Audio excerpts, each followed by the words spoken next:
যে কথা বলছিলাম বন্ধু আমার, শাহ সুফি আবু জাফর মোহাম্মদ সালেহ রাহমাতুল্লাহ আলাইহি তিনি যেই ফুটন্ত বাগানের ফুলের চারা লাগিয়েছেন, যেই চারাকে জায়গায় জায়গায় আমার পীর অবশ্যই তিনি ছড়াই দিচ্ছেন, কারণ হলো এই ফুল যত বেশি ফুটন্ত হবে তত বেশি ঘ্রাণে সারা বাংলা মুখরিত হয়ে যাবে।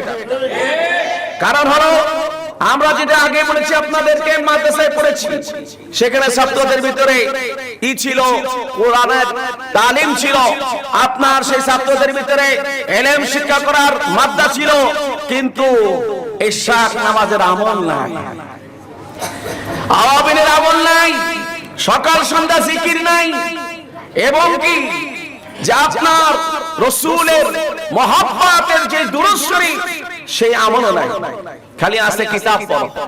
কি পড়ো? কিতাব পড়ো। কিন্তু একজন আলেমের কথা হবে যিনি শরীয়তের সঙ্গে সঙ্গে তরিকত হাকিকত মারিফাত, যেই মাদ্রাসার ভিতরে আপনার ইলমের সঙ্গে সঙ্গে ইলমে শরীয়ত ইলমে তরিকত শিক্ষা দেওয়া হবে, সেটা হবে প্রকৃত আল্লাহর নবীর বাতানো মাদ্রাসা। কারণ আল্লাহর নবী বিশ্ব নবী, আল্লাহর নবী সমস্ত নবীকুলের সম্রাট, আমার নূর নবী মুহাম্মদ সাল্লাল্লাহু আলাইহি ওয়াসাল্লামের আগমন শুধুমাত্র শরীয়তের জন্য নয়, শরীয়ত তরিকত হাকিকত মারিফাতে। এজন্য আল্লাহর নবীর সাহাবায়ে কেরাম যেভাবে আল্লাহর রাসূলের মহব্বত তাদের অন্তরের ভিতরে ছিল, আল্লাহর রাসূলের ভালোবাসা তাদের অন্তরে ছিল, সুন্নতের পাবন্দির সঙ্গে সঙ্গে তারা আল্লাহর রাসূলের প্রেম ভালোবাসাকে তারা জাগ্রত করে জগৎ বিখ্যাত হয়ে গেছে। ঠিক তদ্রূপভাবে আমি বলবো বর্তমান জামানায় মুমিন ব্যক্তি যারা রয়েছে তাদের একান্ত দায়িত্ব হবে বর্তমান জামানায় ওই দরবারের মুখোমুখি হওয়া, যেই দরবারে শরীয়ত তরিকত হাকিকত মারিফাতের ইলম শিক্ষা দেওয়া হয়, সঙ্গে সঙ্গে সুন্নতের পাবন্দির সঙ্গে সঙ্গে রাসূলের মহব্বতকে জাগ্রত হওয়ার তালিম দেওয়া হয়। জোরে বলেন সুবহানাল্লাহ। আল্লাহর নবী বিশ্ব নবীর মহব্বতের কারণে সাহাবায়ে কেরাম সম্মানিত হয়ে গিয়েছেন। আল্লাহর নবীর সাহাবা, আল্লাহর নবীর সাহাবারা আল্লাহর রাসূলকে কতটুকু ভালোবাসতেন। হযরত সুফিয়ান যিনি তখনও মুসলমান হন নাই, সেই সুফিয়ান সাউরি, তাকে আপনার সুফিয়ান রাদিয়াল্লাহু তাআলা আনহুকে তখন তিনি মুসলমান হন নাই, তাকে পাঠানো হয়েছিল যখন নাকি হুদায়বিয়ার সন্ধির জন্য তাকে মুখপত্র করে পাঠানো হয়েছিল। তিনি এসেছিলেন আল্লাহর নবীর সঙ্গে চুক্তি সম্পাদন করার জন্য। যখন আসলেন তখন দেখলেন আল্লাহর নবীর সাহাবীরা আল্লাহ রাসূলকে এতটুকু ভালোবাসে, এত বেশি ভালোবাসে যে আল্লাহ রাসূল যখন ওযু করতেন ওযুর পানিটা নিয়ে কারাকারি শুরু হয়ে যেত। আল্লাহর নবী থু ফেলানোর আগেই সাহাবায়ে কেরাম থু নিয়ে তাদের শরীরে মাখত।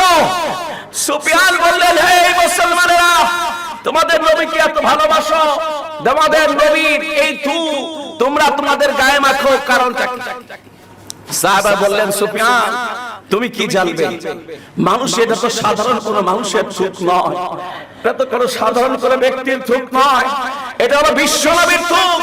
এই থুক তুমি দেখো, অন্য মানুষের থুকের ভিতরে দুর্গন্ধ আসে, আর আমার নূর নবী মুহাম্মদুর রাসূলুল্লাহ সাল্লাল্লাহু আলাইহি ওয়াসাল্লামের থুকের ভিতরে মিশকে আম্বরের ঘ্রাণ পাওয়া যায়। সুবহানাল্লাহ।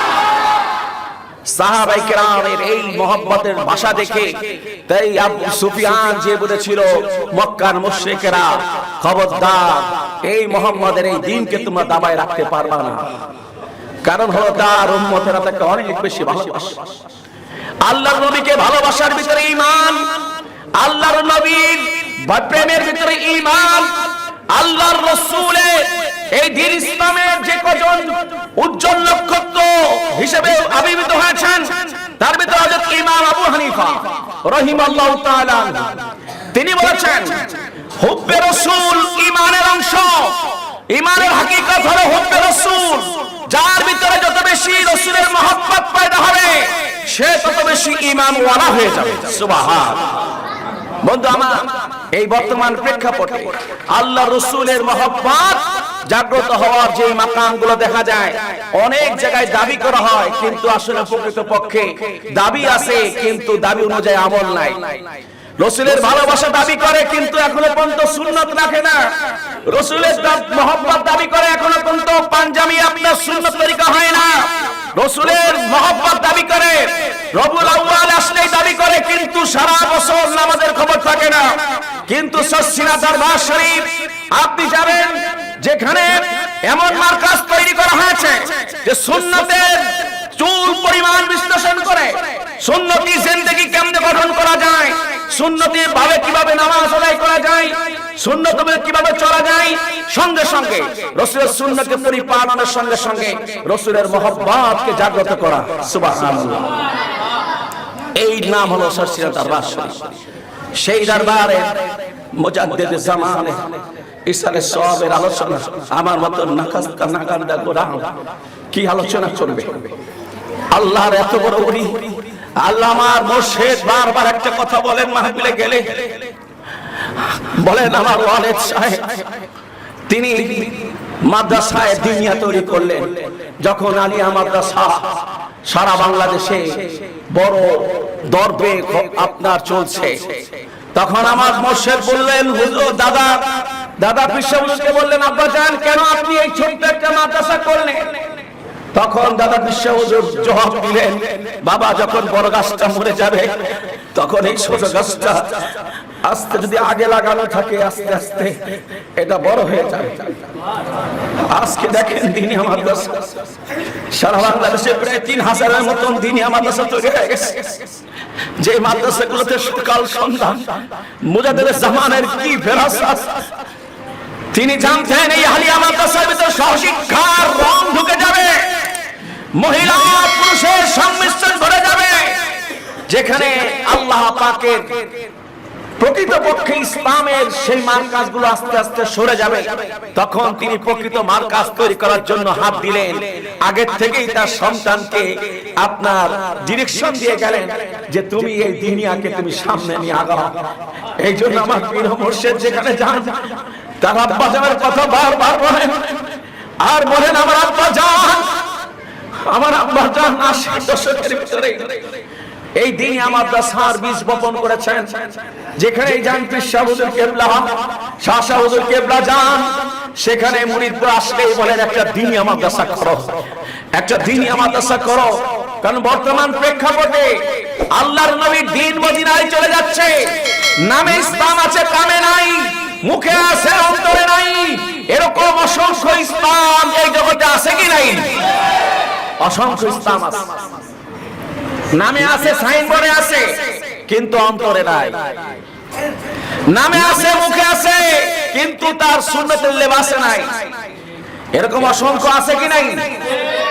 সত্যিকার অর্থে যদি একজনকে সত্যিকার অর্থে আল্লাহর খাঁটি ওলি বানানো লাগে, যদি আল্লাহর নবীর প্রিয় উম্মতের ভিতরে যারা সবচেয়ে সম্মানী সেই উলামায়ে কেরাম, সেই উলামায়ে কেরাম যদি সত্যিকার অর্থে যদি একজন নায়েবে রাসূল হতে পারে, সেই নায়েবে রাসূল হওয়ার মাকামটাই তৈরি করে গেলেন বর্তমান জামানার পীর সাহেব হুজুর কেবলার আব্বা জান শাহ সুফি আবু জাফর মোহাম্মদ সালেহ রাহমাতুল্লাহ আলাইহি। কত বড় ফেরাসাত ওয়ালা আউলিয়া, কত বড় আল্লাহর ওলি। তিনি বুঝেছিলেন যে এই দিন এই বাংলার জমিন থেকে উঠে দেওয়া যাবে না। এটা হলো শাহজালাল আমানের বাংলা, এটা শাহজাহানের বাংলা, এটা হলো শাহ নেসারের বাংলা। এদেশে ইসলাম এসেছে যাওয়ার জন্য নয়, এদেশে ইসলাম এসেছে ইসলামকে আরো সমুন্নত করার জন্য। চিৎকার করে বলুন সুবহানাল্লাহ, ঠিক কি না? এদেশে ইসলাম, ওই যে অনেকের ভিতরে আসে ইসলামকে দেশ থেকে তাড়ানোর চিন্তা করে পায় তারা করে, খবরদার, এদেশ মুসলমানের দেশ, এদেশ কোন অন্য বিধর্মীদের দেশ নয়। এদেশের পরতে পরতে আল্লাহর ওলিরা শহীদ হয়েছে, এদেশের পরতে পরতে প্রত্যেক জেলায় জেলায় আল্লাহর ওলিরা শহীদ আছেন। তারা যে অক্লান্ত পরিশ্রম করে দেশের মানুষদেরকে দলে দলে মুসলমানের দাওয়াত দিয়েছেন, মুসলমানদেরকে দ্বীন শিক্ষা দিয়েছেন, তালিম দিয়েছেন। আজকে আপনারা জানেন, আমরা জানি, আমাদের প্রত্যেকের নাম যখন আমরা বলি তখন বলি মোহাম্মদ রফিকুল ইসলাম, কিন্তু অন্য কোন দেশের ভিতরে এরকম মোহাম্মদ শব্দটা নাই। তার কারণ হলো এদেশের মুসলমানের নামে মোহাম্মদ কেন? এদেশের মুসলমানের নামে আসছিল সিরি সিরি, অন্য বিধর্মীদের নামে ছিল একবার, মুসলমানদের নামে ছিল দুইবার। কার অবদান? সারসিনার অবদান। কার অবদান? মুজাদ্দিদ জামানের অবদান। সুবহানাল্লাহ, সুবহানাল্লাহ। কিভাবে খেদমত করেছেন? এমন কোন ডিপার্টমেন্ট নাই, রাজনীতি বলেন, অর্থনীতি বলেন, শিক্ষানীতি বলেন, তালিম তরবিয়ত বলেন, এমন কোন দপ্তর ছিল না যে দপ্তরে আমার বর্তমান পিসা হুজুরের আব্বাজান জামানের মুজাদ্দিদ শাহ সুফি আবু জাফর মুহাম্মদ সাল্লাল্লাহু আলাইহি ওয়াসাল্লামের পদার্পণ ছিল না। শুধু বাংলার এই জমিনে নয়, ভারত উপমহাদেশে নয়, এই বিশ্বের ভিতরে যখনই কোন মুসলমান যখন অন্য কোন মুসলমানের উপরে অন্যায়ভাবে যখন আক্রমণ করলো, সেই ইরাকের প্রেসিডেন্ট যখন নাকি কুয়েত দখল করলো, তখন হুঙ্কার মেরেছিলেন আপনাদের পীর এই বরিশালের যে ওই চালতা গাছের নিচে সেই যেখানে সৃষ্টি হয়েছে সারসিনা দরবার শরীফ দারুস সুন্নাহ যেই পীর ছিলেন, আপনার আমার মুর্শিদ ছিলেন যিনি, সেই শাহ সুফি আবু জাফর মুহাম্মদ সাল্লাল্লাহু আলাইহি ওয়াসাল্লাম বলেছেন, খবরদার ইরাকের প্রেসিডেন্ট, তুমি প্রেসিডেন্ট হতে পারো কিন্তু আরেকজন মুসলমান ভাইকে তুমি কষ্ট দিতে পারো না। সুবহানাল্লাহ। বন্ধু আমার, এই জন্য বলবো এই সারসিনা দরবারের অবদান এটা অস্বীকার করার কোনো সুযোগ নাই। আর এই যাকে নিয়ে সারসিনা দরবারটাকে আল্লাহ পাক সমুন্নত করে দিয়েছেন, তিনি হচ্ছেন শাহ সুফি আবু জাফর মুহাম্মদ সাল্লাল্লাহু রাহমাতুল্লাহ আলাইহি। তার আব্বা জান শাহ সুফি রাহমাতুল্লাহ আলাইহি তিনি সূচনা করেছেন, সূচনার ফুল ফুটিয়েছেন, সেটাকে সুন্দর করে তার আব্বা জান শাহ সুফি আবু জাফর মুহাম্মদ সাল্লাল্লাহু রাহমাতুল্লাহ আলাইহি, তার সন্তান আবু জাফর মুহাম্মদ সাল্লাল্লাহু রাহমাতুল্লাহ আলাইহি তিনি তার আব্বা জানে রেখে যাওয়া দ্বীন ইসলামের এই মার্কাজকে সুন্দর করেছেন। আর তারই রেখে যাওয়া এই দারুস সুন্নাহর এই আপনার মার্কাজকে এবং এই মিশনকে আজকে রন্তে রন্তে পৌঁছে দিচ্ছেন বর্তমান জামানার মুজাদ্দিদ আমার পীর ও মুর্শিদ শাহ সুফি মুহিবুল্লাহ দামাত বারকাতুহুল আলিয়া, তিনি পৌঁছে দিচ্ছেন। সঙ্গে সঙ্গে আমরা দেখছি সারসিনায় আরো দুজন তৈরি হচ্ছে, আপনার শাহ হুজুর কেবলা এবং শাহ হুজুর কেবলা। তারাও তাদের আব্বাজানের মতন, তাদের দাদাজানের মতন এবং তাদের বড় আব্বাজানের মতন দ্বীনের এই মাকাম ধরে রাখার চেষ্টা করতেছেন। আল্লাহ তাদের এই চেষ্টাকে কবুল করে বলুন আমিন। বন্ধু আমার, এই বাংলাদেশে অনেক দরবার হয়েছে, অনেক দরবারে বাবা যেই মতের ছিল ছেলে সেই মতের নাই, ছেলে যেই মতের ছিল নাতি সেই মতের নাই, ঘুরে গেছে। কথা ঠিক কিনা? অনেক দরবার আছে বাবা যেভাবে চলতো ছেলে সেভাবে চলে না, আবার ছেলে যেভাবে চলতো তার নাতি কিন্তু সেভাবে চলে না। কিন্তু একমাত্র সারসিনা দরবার শরীফ ঐতিহ্যবাহী সারসিনার এই দরবারের ভিতরে আপনারা যাবেন ফাল্গুনে, যে দেখবেন যে আল্লাহর ওলিদের মাকাম যে কি জিনিস দেখবেন। আল্লাহ পাকের খাঁটি বান্দা যেই তারা ছিলেন শাহ সুফি রাহমাতুল্লাহ আলাইহি, তিনি যেভাবে চলেছেন তার সন্তান শাহ সুফি আবু জাফর মুহাম্মদ সাল্লাল্লাহু আলাইহি ওয়াসাল্লাম সেইভাবে চলেছেন এবং বলেছেন আমার আব্বা জান এইভাবে চলতো, আমিও এইভাবে চলি। তিনি চলে গিয়েছেন, তার সন্তান শাহ মুহিবুল্লাহ দামাত বারকাতুহুল আলিয়া তিনি বলতেছেন আমার আব্বা জান এইভাবে চলতো, আমিও এইভাবে চলতেছি।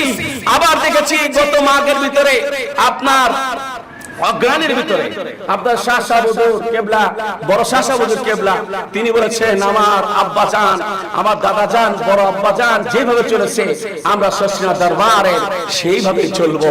জোরে বলুন না সুবহানাল্লাহ। 130-এর অধিক সময়ের ভিতরে সারসিনা দরবারের নীতি আদর্শের ক্ষেত্রে চুল পরিমাণ কোন রকমের কোন খেলাপ হয় নাই। এটাই হলো সত্যতার পরিচয়ের একমাত্র মাকাম। আমরা আশা করব আল্লাহ পাক যেন কিয়ামতের আগ পর্যন্ত এই সারসিনা দরবারকে যে নীতি আদর্শের উপরে প্রতিষ্ঠিত হয়েছিল, যে নীতি আদর্শকে সামনে রেখে, যে নীতি আদর্শকে সামনে নিয়ে পোষণ করে দ্বন্দ্বে দ্বন্দ্বে মুসলমানদের ভিতরে খাঁটি ইসলাম প্রচার করার স্বার্থে নিয়ে শাহ সুফি রাহমাতুল্লাহ যেভাবে সূচনা করেছিলেন, কিয়ামতের আগ পর্যন্ত সেই ধারা অব্যাহত থাকবে। আর বাংলার প্রত্যেকটি মুসলমানের ভিতরে সেই ধারায় অবগাহন করার মতন মানসিকতা আল্লাহ পাক তৈরি করে দিবেন এবং তারা অবগাহন করবে, দুনিয়া এবং আখিরাতে কামিয়াব হবে। সেই তৌফিক আল্লাহ পাক সকলকে দান করুন, বলুন আমিন। ওয়া আখিরু দাওয়ানা আলহামদুলিল্লাহি রাব্বিল আলামিন। আসসালামু আলাইকুম ওয়া রাহমাতুল্লাহি ওয়া বারাকাতুহু।